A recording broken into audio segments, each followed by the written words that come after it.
Hello, everyone. This is Sarah, your college success coach, and this is another episode of College 101, a guide to financial aid self-service. So I personally do not have access to a financial aid portal because I am a staff member and not a student. However, I do have screenshots I'm going to talk you guys through so you understand how to find everything you need and some great tips for you that you may not understand about the financial aid process.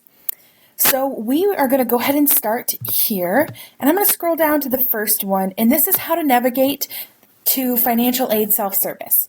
So the thing that you have to remember with pretty much everything in Delta is you're going to start from the portal. If you look here, it says campus links. It is located under where you go for your email, and as you can see, e-learning is here. So just a little bit farther down, you're going to go to self-service. And self-service is going to give you access to a lot of things, specifically financial aid. So that's when, after you click self-service, you're going to click financial aid, which is located here, and your screen should look something like this. And that's going to take you right to the financial aid page specifically for you. So a couple of things to note here. Your financial aid self-service page is going to give you access to a lot of things. So different required documents that you need, your awards. This would be money that you have either earned or been given. The ability to point or to report an outside award. So this would be a scholarship that you got not directly through Delta. Could be something like maybe your high school gave out scholarships or you got a community scholarship. This is where you would let them know. They also help you to request a loan here, look at your award letter. This is specifically all the money you're getting for college. So that would be scholarships, loans, any financial aid packages, and then a college financing plan. And this is really interesting because I didn't even know this until I'd been in college for 2 years, but you can set up a payment plan for college and not have to pay all of the crazy interest rates. So I thought that was very interesting. Definitely something you should check out here. Everyone needs to be aware of this. And then another section that they have is a satisfactory academic progress, and we're going to get into that in a little bit. So as we continue to go down, we're looking at the home page, and your home page for financial aid should look very similar to this. So something that you need to be aware of is you need to select an award year. If you have the wrong year selected, you're going to get all the wrong information and probably submit wrong documents as well. So just make sure that this says fall 2020 to spring 2021, if that's the year that you're in. We know that the time has passed for fall 19 to spring 2020, so you definitely don't want to click on that year. It is possible for more than 1 year to be active at a time, and usually that's because financial aid is still doing some stuff on their end. That's why it still shows active. So just make sure you have that selected correctly. The next bar here is going to tell you about your satisfactory academic progress, and this is to make sure that you're passing a high enough percentage of your classes that you qualify for financial aid. But again, we'll get into more of that in a bit. Here, they're going to talk about your account summary. So this is what you owe, any amount that might be overdue. So say you're on a payment plan and you haven't made a payment in the past 2 months. They're going to tell you that you owe that money. And everything that you owe here. Most people will pay their college amount up front, whether that's scholarships, out of pocket or student loans. So it's something to pay attention to here, but a lot of people take care of that at the beginning of the semester. This here is going to tell you the status of any actions that you might need to take. So submitting a FAFSA application, complete any required documents, that sort of thing. This is either going to be yellow or red to tell you what you still need to do. And number 5 here is helpful links. So this is links to outside scholarships, how to get tutoring if you need it, the FAFSA application, which is weirdly hard to find. So this is a good way to get right there for you, among other things as well. And then number 6. And number 6 is something that I don't feel is well enough understood, and it is your federal Pell Grant eligibility. And something to remember with this is you have a maximum limit of 600%. Well, that doesn't make sense. It doesn't. The way that they have this setup does not really make sense. However, if you think of 1 year, so fall and winter semester, as 100%, fall being 50%, winter being 50%, it'll help you understand that. And that basically means that if you were to go every fall and every winter, you would get 6 years worth of college unless you graduated with a bachelor's before then. For instance, it took me 5 years to get my bachelor's, so I used 500% of my Pell Grant, but I graduated with a bachelor's, so I forfeited the last 100%. If you're just going to get an associate's, you can still use this up to that 600% or 6 years. You can also break it down into 12 semesters. So if you only go every fall for 12 years, it will still work for that as well. Okay, so the homepage continued. On the bottom, it's going to give you a list of all of the loans you've already taken out. So this is your loan history. This is, if you just scroll down on that homepage a little bit farther, it details all that out for you, and then you're able to click on it to learn more. So the first section we're going to talk about here is required documents, and these are things that will stop you from getting your financial aid if you do not turn them in. So always, always, always, as soon as you can turn in your financial aid documents, do that. So for instance, they need a copy of your high school diploma or GED. They need proof of citizenship. Not everyone qualifies for FAFSA if they weren't born here in the USA. You have to submit your W-2s and any tax information. FAFSA really goes over exactly what it is that they need, but typically that's what is going to be missing when you're looking at your documents. And it doesn't mean that you didn't give them. It just means that they're telling you, hey, now we need them. So, it's not like you missed it before. It's just now the time to report that. So the next section you're going to look at is My Awards, and this is telling you all of the financial aid you have been approved for. And when I'm saying financial aid, I mean all the scholarships, all the Pell Grants, FAFSA, Parent Perkins loans, any outside scholarships, anything that means that money is coming in for your college that is not directly coming from your pocket is all going to be here.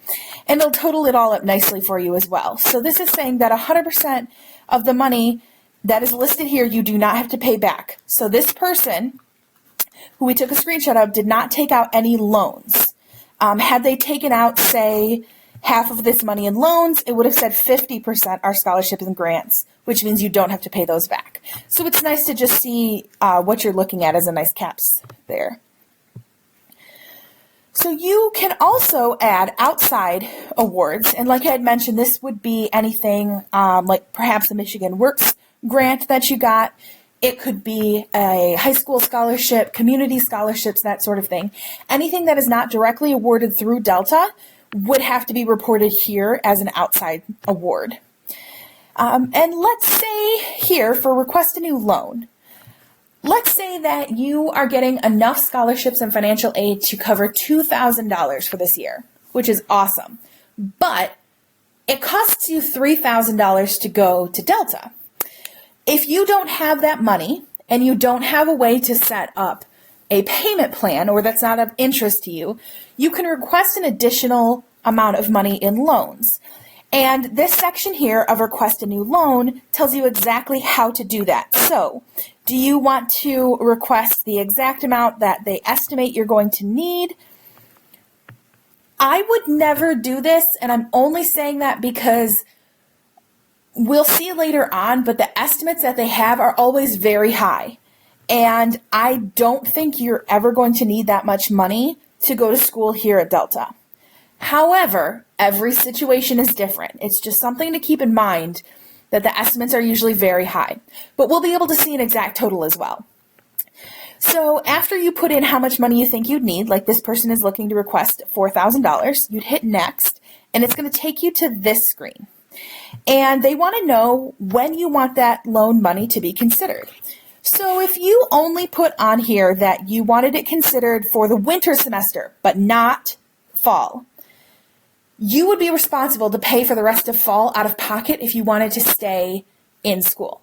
That's why it's very important to check both of these boxes so the loan amount that you're looking to take can be used for both semesters, or all three if you wanted to do the spring semester as well.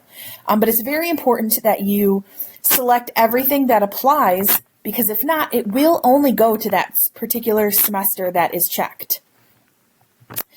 And then you would hit next, and here they're asking you for a review. So what they're saying is, are you sure that you would like to put in an application for $4,000 for 2 semesters to be requested in your name? And you're going to hit submit. And then you're going to get something that says you successfully submitted a request for a new loan in the amount of $4,000 on such and such day. Something to note here is it usually takes 2 to 4 weeks for your student loans to be approved or denied. And then there's peak times, which require additional consideration. And peak times are typically the month leading up to a semester starting. So if you know that you're going to come to Delta in the fall and you are able to get this started in, say, April or May, you are so far ahead of the game and you're not going to experience delays. So definitely do this early if you're able to. Next section we have is an award letter. And this is an actual letter written specifically to you, telling you everything that is being awarded through Delta. So this is going to cover your FAFSA, any federal Pell Grants that you might get, any loans that you might be taking out directly through the government, which is typically most student loans. And then this is also going to tell you any scholarships that you got through Delta as well. This official letter is really important because it's a statement of what is yours and what's coming to you. And nothing will generate in your account back here until this letter is here. So you are not going to see any amounts until the official letter comes in. This can also take that additional 2 to 4 weeks, but typically it does not. Typically it comes quicker than that. And Delta College has a financing plan. So this is what I wanted to talk to you about. This is going to give you an estimate cost of attendance. And when I had mentioned to you before that you typically didn't want to take out the full amount that they thought you'd need, it's because I don't think that Delta actually costs $13,228 for the year. Now, this is telling you tuition and fees. Okay, that could be pretty average. This is telling you housing and meals. You don't typically want to take out loans for those things if you can avoid it, because the interest that you pay on loans later on is insane. I personally graduated SVSU after starting at a community college for 5 years total in college. And I had my first 2 years paid for in scholarships, okay? And I left there with approximately $28,000 in debt. And I'm still paying. Because there is so much. I graduated 6 years ago, and the interest starts on most loans when you take them out, not when you graduate. So the less you can take out now, the less you are paying back later, because you're paying all of that interest, which is put on top of additional interest that comes your way as you are having compound interest on your loans. So take it from somebody who has recently been through this. You do not want to take out any extra loans that you don't have to. So another thing here about books and supplies, they're saying it should cost you about $2,000. If you guys are paying $2,000 a year on books, talk to me. There are so much less expensive options to look at. And yes, college books are expensive, but we can work on this. And then they also have other educational costs. And this could be, there's transportation as well. So anyway, an additional $3,300 there. It's crazy. You don't need that much. It's nice that they have an estimate for you, but you should not be taking this all out in loans. So this is also any scholarships that you've gotten and the net cost, what you pay for college. So this is the cost as far as like classes and administrative fees and things like that you've started. There's a bunch of other terms that they're going to tell you over here that it'll help you with, but most of it we've already talked about. Oh, specifically, Delta Borrows loan repayment plan. You definitely want to look into the payment plan for Delta so you don't have to pay it all up front. You could pay in monthly installments. instead of taking out student loans. It's not something that works for everyone, but it is really important and possible. So that would be the place to look for it. All right, satisfactory academic progress. So 3 standards of academic progress that financial aid recipients must meet. We're going to go over this quick. It means that of all of the courses that you have attempted to take, you have passed at least 67%, which means at least for every 3 classes that you sign up for and attend, you pass at least 2 of them. Your cumulative GPA also has to stay above a 2.0. Now, when you are first starting, there's some leeway here, but a good rule of thumb is a minimum of a 2.0, which is a C. And then the program length, you must complete the program and study within 150% to count towards your satisfactory academic progress. This means that if Delta College is saying that your program is a 2-year college, you must finish it within 3 years for those credits to count towards a satisfactory academic progress. And this is important for financial aid. If you dip below this, you will lose your financial aid. So this means that if you attended a class 7 years ago and now you decided to go back to school, those credits, whether you passed or failed, do not count towards this percentage of the minimum of 67%. That's what they're saying for the 150% length of the program. So this is telling you about the review process. I highly recommend you pause this video and read all of this. But the very basics of it are, if you dip below that 67% of passing your classes, you will be placed on probation for at least 1 semester. If you do not successfully pass enough of your classes during that semester, you will be removed from financial aid. It is possible to get it back, but it is extremely difficult. So I hope none of you are in that situation. And then here, as you scroll down farther on this satisfactory academics, it is talking to you about how to quickly see your status. So if it is green, that's awesome. You have nothing to worry about. Everything is golden. If it is yellow, it means you are on probation or there is something else wrong with your status. And if you're not on probation, you need to talk to a financial aid advisor to figure that out. And red means that you are not eligible for any financial aid and you need to submit documentation for an appeal if you would like to get financial aid. But again, that is a very difficult situation to be in and a hard process. So I hope that that doesn't come to it for you. Okay, and that wraps it up. But there is one more thing I want to show you guys. So specifically, if you need to contact anyone at the financial aid office, this is how to do it. But what I want to show you is this. And all I did is I went to the Delta homepage, I clicked on Admission and Aid, and then I clicked on Scholarships. And this brings us to a page here that shows you all of Delta's scholarships. So this is specifically, these right here that you can see, specifically are offered directly through Delta. They're giving you all of the information as soon as you open it. Well, not Study Abroad. It's not a great semester to talk about that one. But for instance, right now, the President's Honor Scholarship is open for applications. And you have approximately 1 month left to get that in. So this is going to tell you all of the eligibility requirements, award criteria.